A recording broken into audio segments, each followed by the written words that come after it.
again, so you're saying like about 50%, the median was 450 in those adolescent and young adult males. And in your paper, you said most of the symptoms come at about 400 range. That's so correct. younger men don't need to have a testosterone of 300 to have symptoms.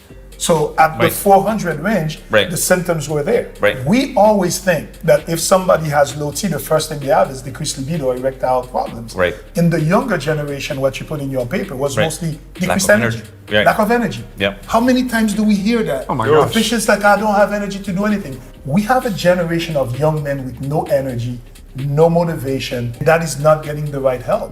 We need to talk about this. We need to raise awareness because those patients are not being helped the right way. They're being told it's in their head.